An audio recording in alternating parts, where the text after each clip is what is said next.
अब हम यहाँ पे दोषों की शोधन एवं शमन चिकित्सा के बारे में बात करेंगे। तो दो प्रकार की हमने जैसे चिकित्साएं पढ़ी थी, शोधन चिकित्सा और शमन चिकित्सा।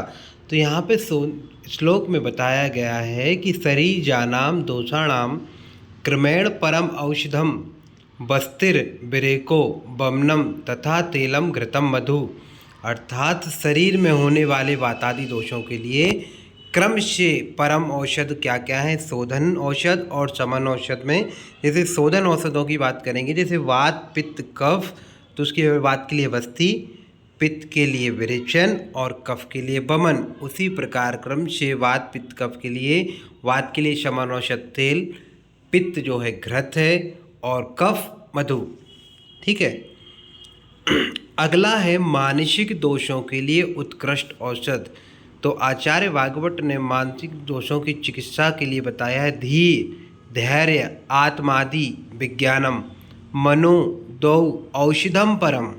मतलब धी धृति और आत्मा आदि का ज्ञान करना से मानसिक दोषों की चिकित्सा होती है।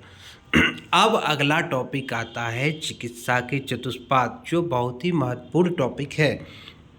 तो चिकित्सा के चतुष्पाद में यहाँ पे 4 पाद बताए गए हैं।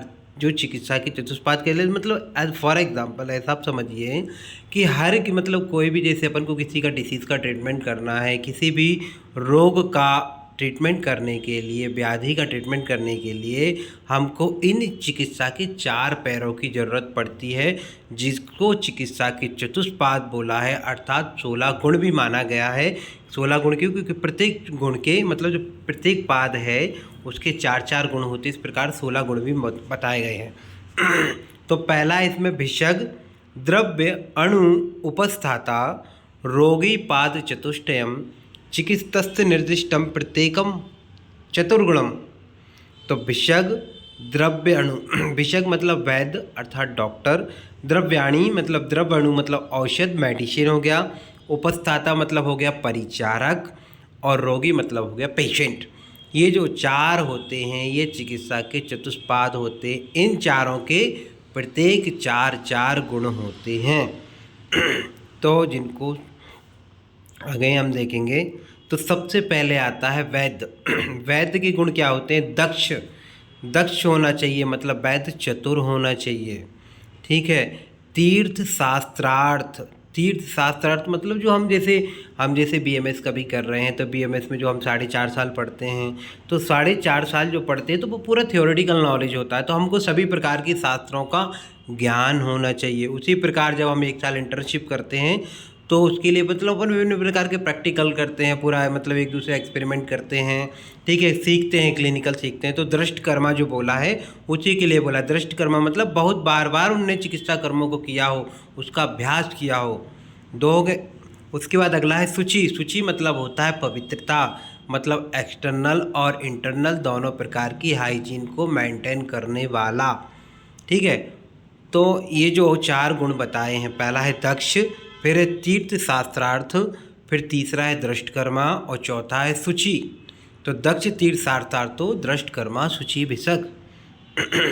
अगला जो आता है, अब आता है औषध मतलब मेडिसिन। तो मेडिसिन के लिए 4 गुण बताए हैं। बहुकल्पम, बहुकल्पम मतलब ये होता है कि मतलब इसकी अनेक कल्पनाएं बनाई जा सके। जैसे चूर्ण दे दे, आसव दे दे, अरिष्ट दे दे, अवलेह दे दे, हिम दे दे, फांट दे दे, कल्प दे दे, या मतलब किसी भी प्रकार की जो पेशेंट जिस प्रकार से सहूलियत में लेने में मतलब उसको सहूलियत हो या जो अच्छा काम करे, उस हिसाब से हम उसको कल्पना दे सकते हैं। ठीक है। या आजकल की हम इसके परिप्रेक्ष्य में देखेंगे, मॉडर्न परिप्रेक्ष्य में, तो विभिन्न प्रकार की कल्पनाओं की क्या सावीरता अवधि अलग अलग होती है। जैसे चूर्ण की सावीरता अवधि मतलब चूर्ण कम समय तक टिक पाता है, उसको हम टैबलेट फॉर्म में बना के रख लेंगे तो वो और थोड़ा सा लंबे समय तक चल जाता है। या उसकी हम आसवरिष्ठ कल्पना बना लें तो वो लंबे समय तक मतलब प्रिजर्व करके अपन उसको रख सकते हैं। तो इसका भी मॉडर्न के हिसाब से अपन उसको ऐसा भी समझ सकते हैं। बहुगुणम मतलब उसमें बहुत सारी क्वालिटी होनी चाहिए, गुण होने चाहिए उसमें। ठीक है। सिर्फ ऐसा नहीं कि सिर्फ एक ही रोग को ठीक करे, वो अनेक प्रकार के रोगों को ठीक करने में मतलब काम आ सके।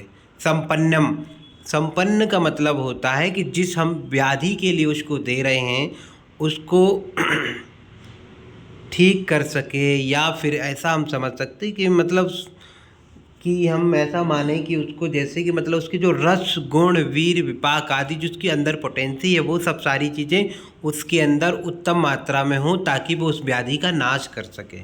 योग्य, योग का मतलब होता है जिस रोग के लिए हम उसको औषध को उपयोग करने जा रहे हैं वो रोग को दूर करने में समर्थ हो। जैसे फॉर एग्जांपल जैसे हम गुड़ीची को फीवर में दे रहे हैं तो वो उसको ठीक करने में समर्थ होनी चाहिए।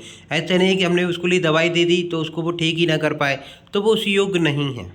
जैसे हम आजकल के परिप्रेक्ष्य में भी देखते हैं कि किसी किसी की योग्यता सिद्ध करनी, तो भाई आप ये काम कर सकते होते हो तो हम आपको योग्य मानेंगे, अगर आप वो काम नहीं कर सकते तो आपको योग्य नहीं मानते। इसी प्रकार से तो हम परीक्षा लेते हैं। अगला हम देखेंगे परिचारक। परिचारक जो होता है मतलब साथ में जो डॉक्टर के रहता है वो अटन। तो अनुरक्ता, अनुरक्ता मतलब होता है जो रोगी से, ठीक है, उससे स्नेह रखने वाला हो, ठीक है। शुचि मतलब इसके लिए भी शुचि बोला है। शुचि मतलब होती है पवित्रता, एक्सटर्नल और इंटरनल हाइजीन दोनों मेंटेन करके रखना चाहिए। एक्सटर्नल हाइजीन में मतलब आप बाहरी लुक से अच्छे दिखें, आप अच्छे कपड़े पहने, आप अच्छे से पवित्र रहें, ठीक है, गंदे नहीं होना चाहिए, ठीक है। और इंटरनल हाइजीन में आपका मन शुद्ध होना चाहिए, ठीक है, मन में आपके किसी प्रकार की कोई गलत विचार नहीं होना चाहिए। तो एक्सटर्नल और इंटरनल हाइजीन ये डॉक्टर के लिए भी होता है और ये परिचारक के लिए, मतलब वैद्य और परिचारक दोनों के लिए कॉमन है ये। शुचि और दक्ष दोनों गुण, दक्ष मतलब चतुर और बुद्धिमान होना चाहिए। चौथा जो है बुद्धिमान मतलब समझदार होना चाहिए परिचारक। कि डॉक्टर जैसे डॉक्टर बोलता है ना कि भाई अभी हमने समझा दिया ये कर देना, तो वो आपको करना आना चाहिए, ठीक है। तो वो समझदार है, बुद्धिमान है, तो वो सब कुछ कर देता है। आर्यो रोगी, अब आता है रोगी। तो रोगी के यहाँ पे गुण बताएं तो पहला लिखा है आर्डियो रोगी। आर्डियो सबसे पहला रोगी को अमीर होना चाहिए। अगर आपके पास पैसा है तो आप वो मेडिसिन खरीदने में सक्षम है, आप दवा करा सकते हैं, आपको हॉस्पिटल का खर्चा दे सकें, तब तो आप ट्रीटमेंट करा सकते हैं। आज के परिप्रेक्ष्य में, आधुनिक परिप्रेक्ष्य में सबसे महत्वपूर्ण बात यही है कि आपके पास धन होना चाहिए। यदि आपके पास धन नहीं है तो आप उचित ट्रीटमेंट कराने में सक्षम नहीं हैं, ठीक है। तो रोगी को सबसे पहले धनवान होना चाहिए। विषग वश्यो मतलब वैद्य के अधीन होना चाहिए। भाई हमने जैसे बोला कि आपको ये बीमारी है तो आपको ये पथ्य लेना है या पथ्य लेना है, ऐसा रहना है, ठीक है। आपको मतलब पूरी सब कुछ सारी चीज़ें मतलब जैसे हम जो प्रोटोकॉल बताएंगे डॉक्टर, ऐसा डॉक्टर जो प्रोटोकॉल बताएंगे आप मरीज को, तो वो सारी चीज़ों को फॉलो करें, ठीक है। तो वैद्य के अधीन रहने वाला। ज्ञापक, रोग को बताने वाला हो। हम जैसे किसी डॉक्टर के पास दिखाने जाते हैं तो हमको ये दिक्कत है, ऐसी दिक्कत है, कब से दिक्कत है, उसके साथ में क्या तकलीफ़ हो रही, तो मतलब वो सारी चीज़ों को खुल के बताने वाला हो, रोग को बता सकने वाला हो, ज्ञापक हो। तथा सत्यवान भी धैर्यशाली होना चाहिए। कुछ लोग मरीज जैसे रहते हैं, अरे डॉक्टर साहब कब ठीक होंगे, अरे डॉक्टर साहब कब ठीक हो जाएंगे, जल्दी ठीक तो हो जाएंगे, तो ये मतलब उनके अंदर अधीरता का गुण होता है। तो उनको धैर्य रखना चाहिए कि हाँ ठीक है, हम भाई डॉक्टर के पास आए हैं, डॉक्टर हमको दवा लिखेगा और हम दवा लेंगे तो हम जल्दी से जल्दी ठीक हो जाएंगे। तो उसके अंदर धैर्य होना चाहिए, सत्व होना चाहिए। तो ये चार जो होते हैं रोगी के लिए महत्वपूर्ण गुण बताए हैं।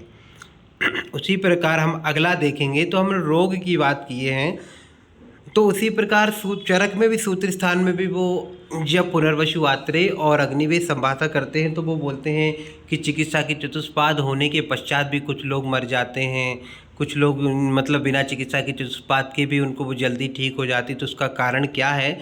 तब उसी का विमर्श कर मतलब उनका इस क्वेश्चन का जवाब देते हुए पुनर्वसु आत्रेय बोलते थे कि रोगों के दो प्रकार होते हैं, साध सुख साध कृच्छ साध। साध में भी दो होते हैं, सुख साध और कृच्छ साध, और असाध में जो होते हैं याप और अनुक्रम होंगे। तो उसी प्रकार यहाँ से वर्णन यहाँ पे किया है अष्टांग हृदय ने। तो अष्टांग हृदय भी रोगों के 4 भेद बताते हैं। पहले रोग के भेद साध भेद और असाध भेद। साध में 2 आते हैं, सुख साध और कृच्छ साध, और असाध में आता है याप और अनुक्रम। तो यहाँ पे साध के भेद बताए हैं। साध है जो, तो साध में पहला आता है सुख साध। तो यहाँ पे सर्वप्रथम सुख साध व्याधि के लक्षण बताए हैं कि कौन कौन सी व्याधियाँ हैं और उसमें क्या क्या लक्षण मिलेंगी, तो वो सुख साध कहलाएगी। सर्व औषध क्षमे मतलब कि जो रोगी है वो सभी प्रकार की औषधियों को सहन कर सकने वाला होना चाहिए। देहे यूना, देहे यूना का मतलब होता है, यून मतलब नवीन या युवा हो, मतलब रोगी का शरीर हो, युवा हो, ठीक है। पुंसो, पुंसो मतलब होता है पुरुष होना चाहिए। कुछ कुछ रहता है कि किसी किसी महिलाओं का सत्व अल्प होता है, तो पुरुष में थोड़ा सा टेस्टोस्टेरोन हार्मोन के लेवल के कारण भी उनका सत्व लेवल अच्छा थोड़ा सा होता है, तो इसलिए उनको बोला है कि पुंस होना चाहिए, मतलब पुरुष होना चाहिए। जितात्मना होना चाहिए, मतलब अपनी इंद्रियों को वश में रखने वाला होना चाहिए, उस अर्थात संयमी होना चाहिए। आमर्मगो, मतलब आमर्मगो मतलब है कि मर्म स्थान पे ना गया हो। कौन? ऐसा रोग जो मर्म स्थान पे ना गया हो। अल्प हेत्व उग्र रूप रूपो अनुपद्रवा, मतलब उसकी अल्प हेतु हो, मतलब उसकी उत्पत्ति के कारण बहुत कम हो, उसके रूप उपद्रव आदि ज़्यादा ना हो।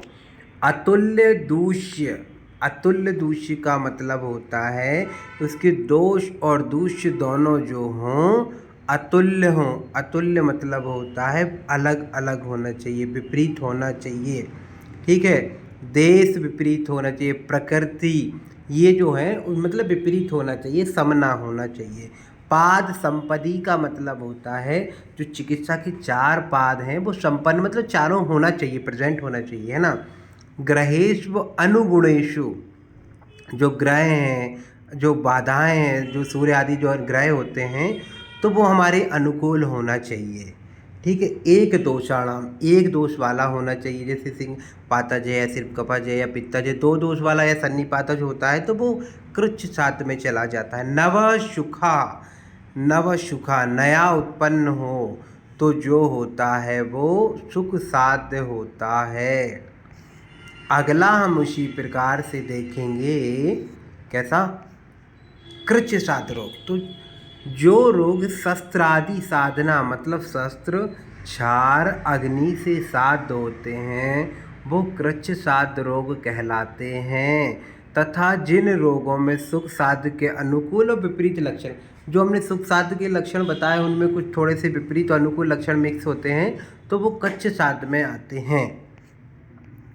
अब अगला बताया है असाध्य के 2 भेद। तो असाध्य के भेद में पहला है याप्य।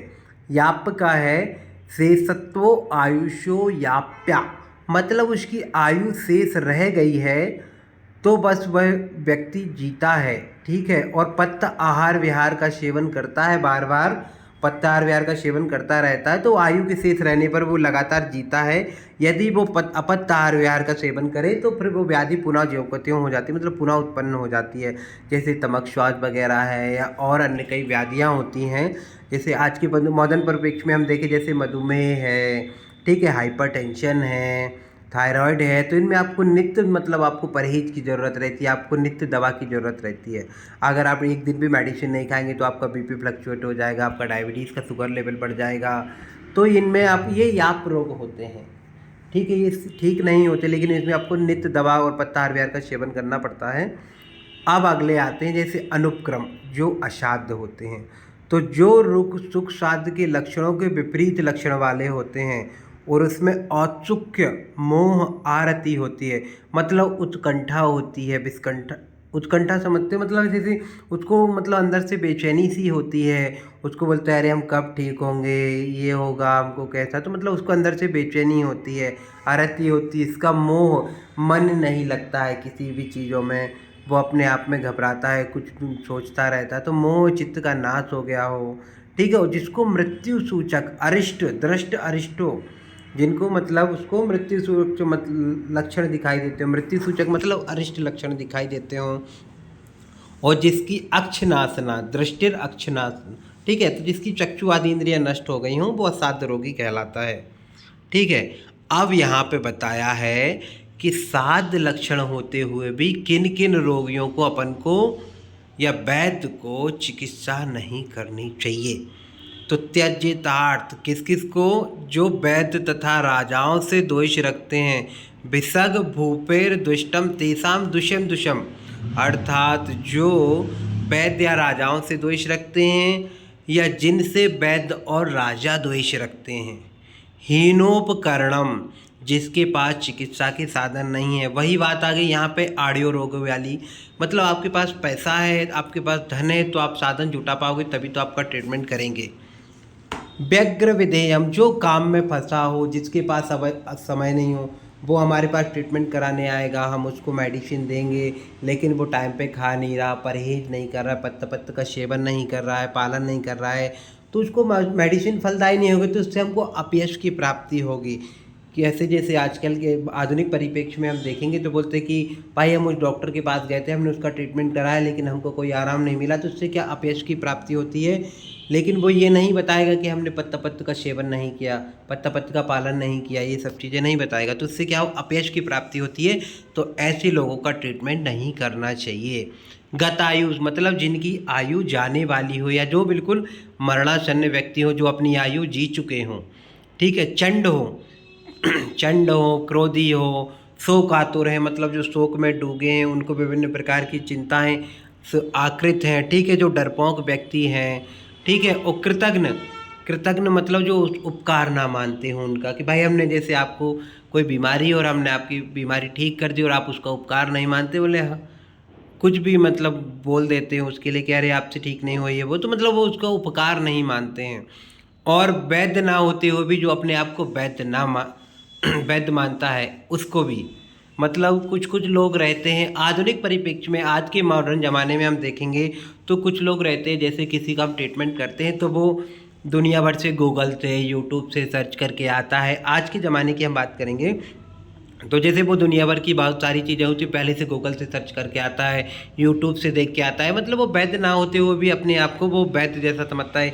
अरे हम तो ये ले रहे थे दवा, हम तो ऐसा ले रहे थे, ऐसा कर रहे थे। तो ऐसे लोगों का ट्रीटमेंट करने के लिए मना किया है। इस